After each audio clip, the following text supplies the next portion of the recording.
Right, vertical asymptote happen is when normally at two stage point, one is by ln and the one is by fraction. I don't need to talk much about ln, it's just when you got this thing, this is the basic of all of ln x. What happened here? He never touch. Basically is vertical asymptote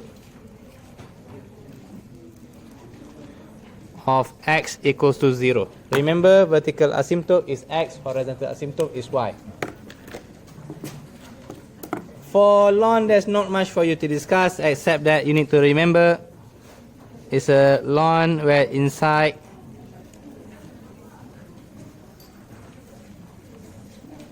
the inside must be,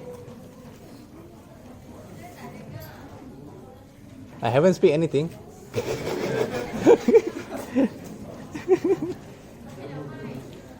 Okay, you need to know that the ln inside, where we know that when the inside, when inside is, it cannot be equal to 0, because if you get that ln 0 equals to what?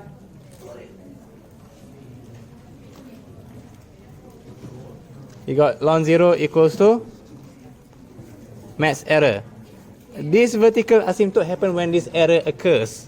So you should consider that for VA in this case where inside equals to 0. This is only specialized for ln case, which if you got that in exams, lucky you. Right, that is for ln. Okay? But normally the one that gives you trouble, and I have to be honest, even I myself have trouble with vertical asymptote, is in fraction. Okay, let's explore a little bit. If I give you something like 1 over x, and I want to check x approaching 0, we have a few problems here. Because if I substitute directly, I get 1 over 0. And what do we know about 1 over 0? Maths error. So we cannot do that directly. So we check when limit x approaching 0 from the left. And we also check limit x approaching 0 from the right, which will give us 1 over 0 what do you call this? 0 negative? You call it 0 on the left. No, 0. We can't go 0 negative, but this negative, it doesn't interact with the negative in front. So let's say if I give you something like negative 2 on the left, okay? Can this negative cancel off? No. You cannot cancel this negative off. Okay, it does not work that way. I've seen some people who do that and tell your friend, hey, that's wrong.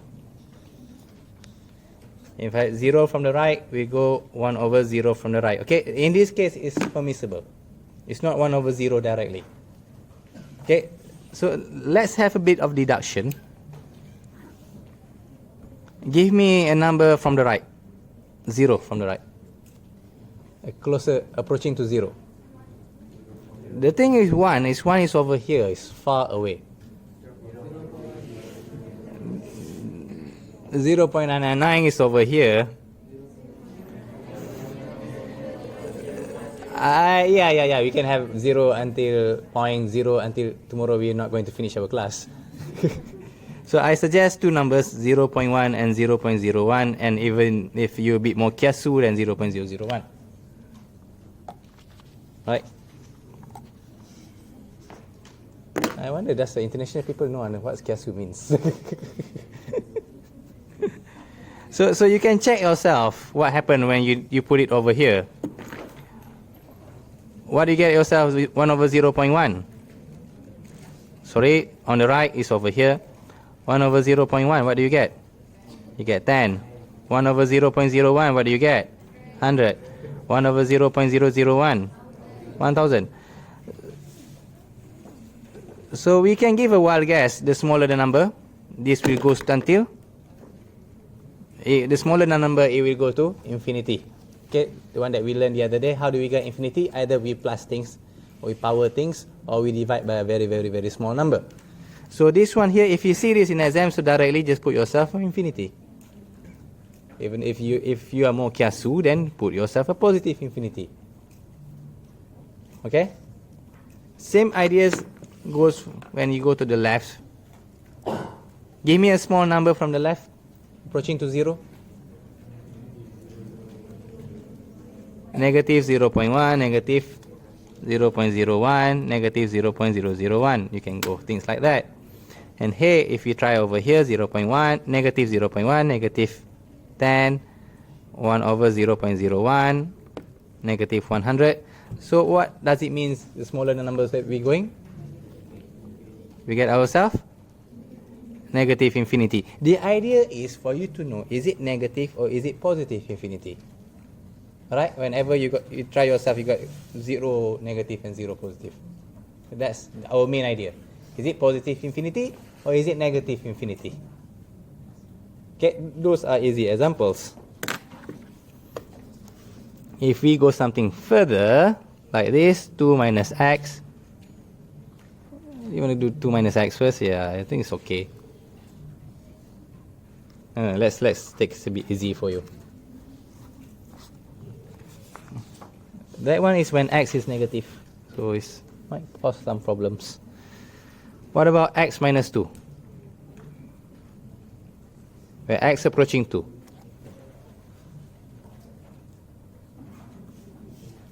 Take some time to focus. Huh? Maybe I go a bit far so it doesn't have to.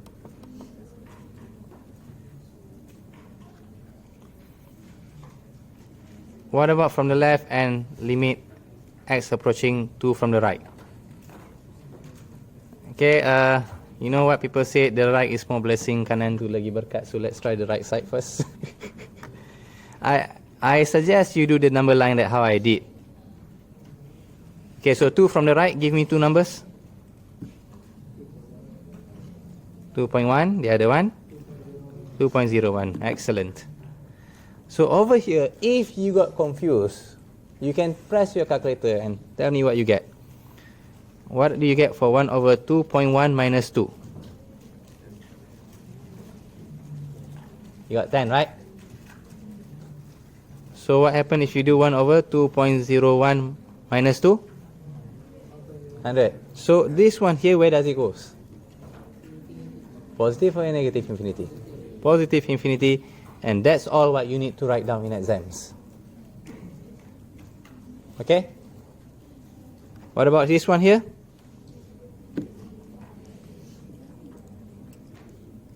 From the left, give me a small number. 2 small number. 1.9 and 1.99.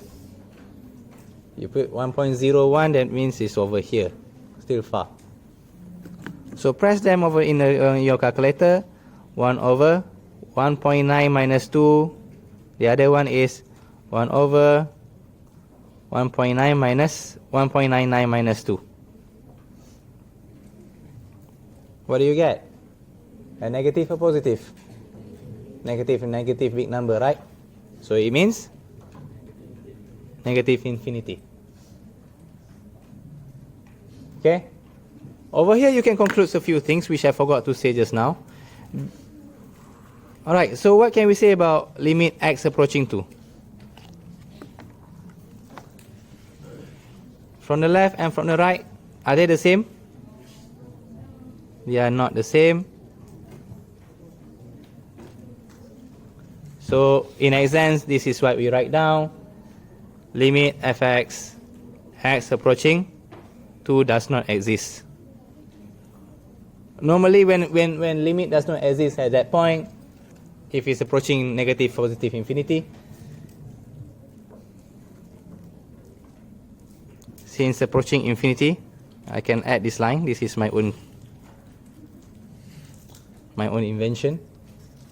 Since it's approaching infinity, we can say the vertical asymptote is x equals to 2 in this case. Alright? This is my invention.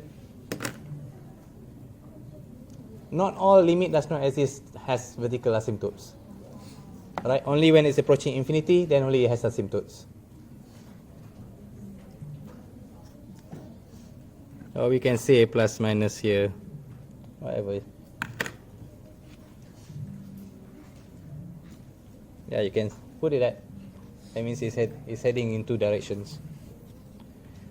Right, those are easy. Now what about if we flip the question?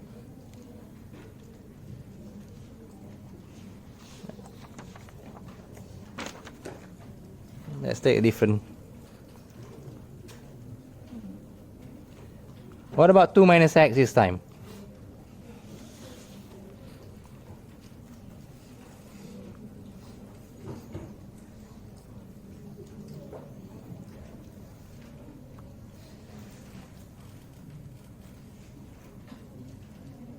We still apply the same technique just now. 2 from the right, give me a small number. 2.1, right? Okay, now try this time. 1 over 2 minus 2.1.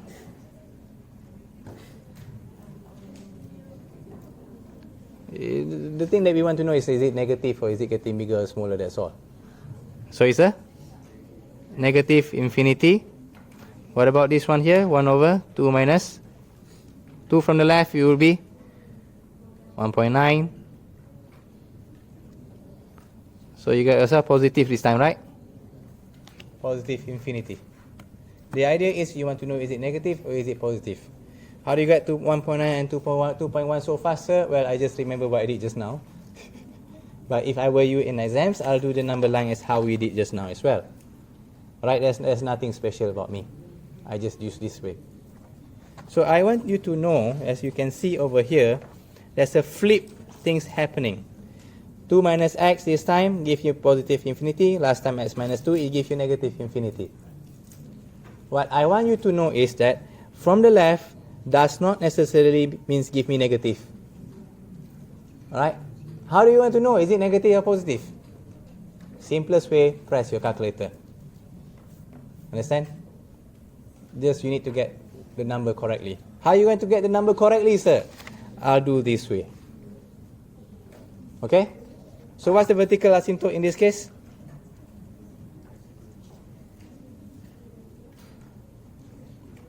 X equals to 2. It's the same. This is the simplest type of question of all. I got one tricky question for you. We're still going to use the same example. What about if I give you x minus 2 and limit x approaching 3, let's say 3 from the right. This is one tricky question. How should we proceed with this question?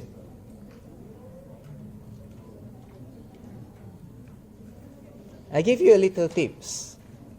I give you a big tips. Dengar elok. Listen carefully. 3 from the right will be 3.01 lah, and so on. But I don't care. In this case, I can directly do 3 minus 2. I got myself 1. Why I don't care? Unlike last time, we got ourselves 0 from the left or 0 from the right. In this case, we don't. We got ourselves 1 over 1. So we don't need to do all the hassle stuff, 3 from the left or 3 from the right. Understand? We only apply it if we got ourselves. In this case, if we do further, we got ourselves 1 over 0 from the left or 0 from the right. Basically, what happens when 1 over 0? Okay? We don't want to get 1 over 0. That's how we calculate things just now. In this case, where's the paper? In this case, we don't get ourselves 1 over 0. We got ourselves 1 over 1. We don't care. We just directly substitute them in. Understand? When do we substitute them in directly? When we don't get 1 over 0. When does it matter? We want to do 2.1, 2.001? When we got 1 over 0. Understand that? Which will lead to one of this question. I believe this is question number 5E in your tutorial.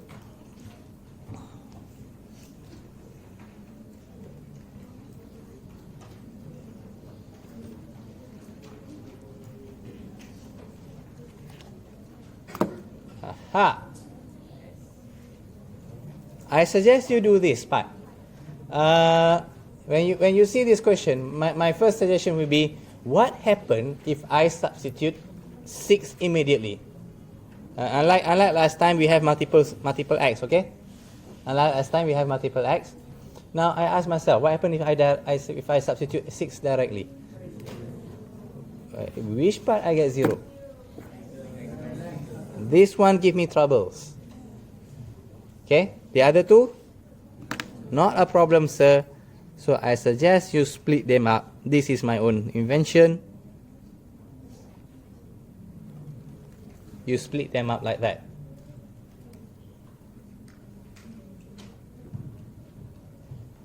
Okay? Only I do this technique, no other lecturers. Because this one give me troubles. Why does it give me troubles? If I substitute 6, I got 0. 1 over 0, we want to avoid that. So that means this one here can give me, if we substitute directly, negative 4. The other one is 8.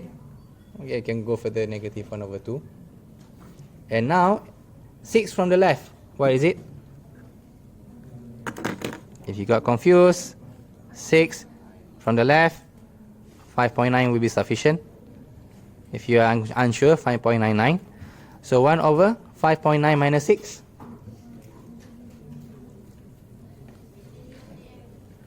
Negative infinity.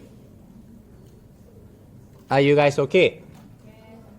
And just to tell you something, I only make my limit disappear when I substitute the number. So your work should have the limit until you have substitute the number. And see, my equals is on the left, not here. What happens if I violate that? What happens if you didn't write down limit here? Minus marks. What happens if I do my equal over here instead of here? Minus marks. You don't want to lose your marks unnecessarily in exams. Understand? Okay? Alright, so how do we continue from here?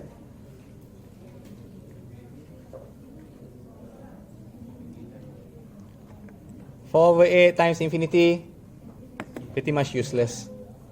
Okay, so this one, they disintegrate. But negative and negative give me a positive infinity. So what can we say about once we reach positive infinity? The vertical asymptote is x equals to 6. That's what you do if you got multiple x. I give you one more examples,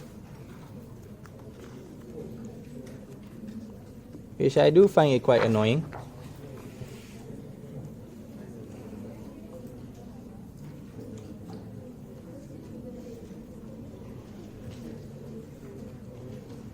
Okay, tell me, how will I solve this question?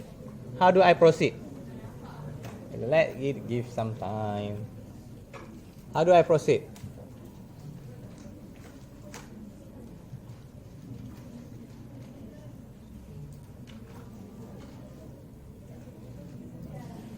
How do I proceed? My first question, the first thing I'll do is I try to substitute them. I get this one, 1 over 4, not a problem. But if I substitute over here, I got 0. That's a problem. So the thing I do is I split them.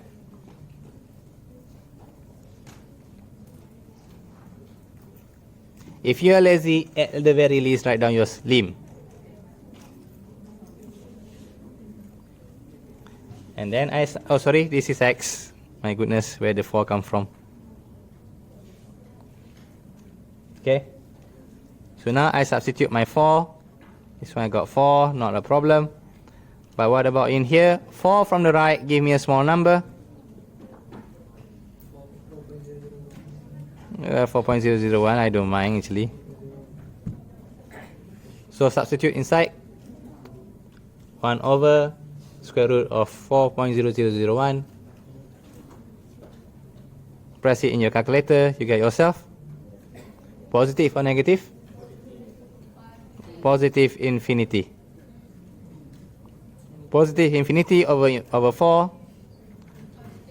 is still a positive infinity. So what can we say, our final answers?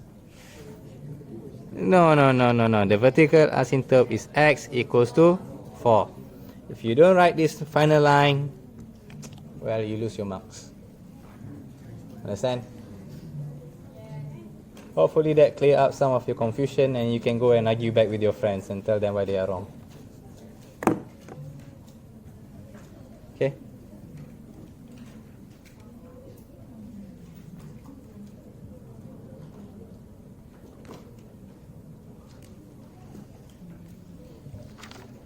I give one case which looks interesting. What about this?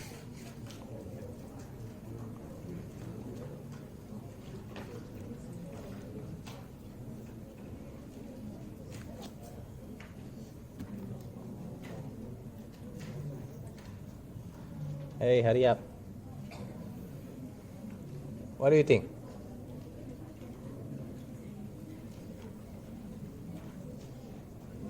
How will I solve them? There's only one x, nothing for us to split. One from the left will be 0.9. You need to be close to 1, okay? 0 is far. So if I substitute inside 0.9 minus 1,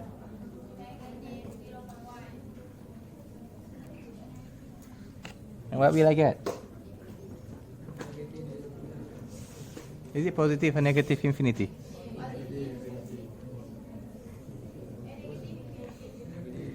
Okay, if we split a little bit, if we split a little bit,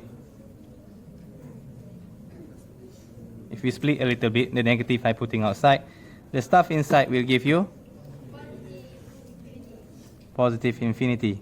We got negative, but the square make it positive back. Okay? Now negative and positive, negative infinity. Be careful with that. Are you okay with this answer? That's the wrong answer. What do I miss? Yeah. Be careful, you don't want to miss your marks in exams. I'll be honest with you, I almost stopped there as well.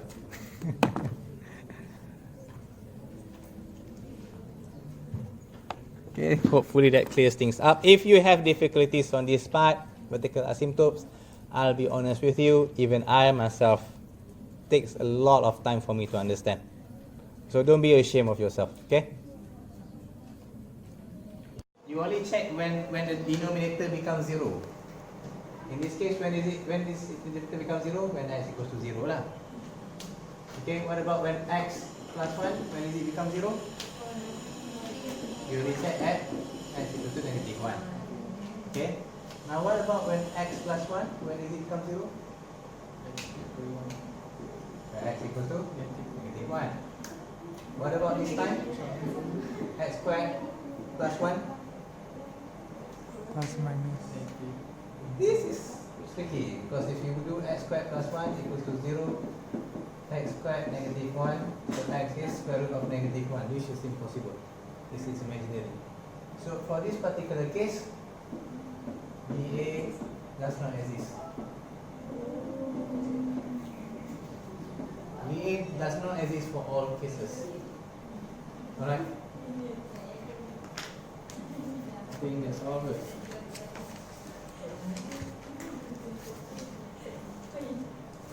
Okay, right, that's all. Thank you.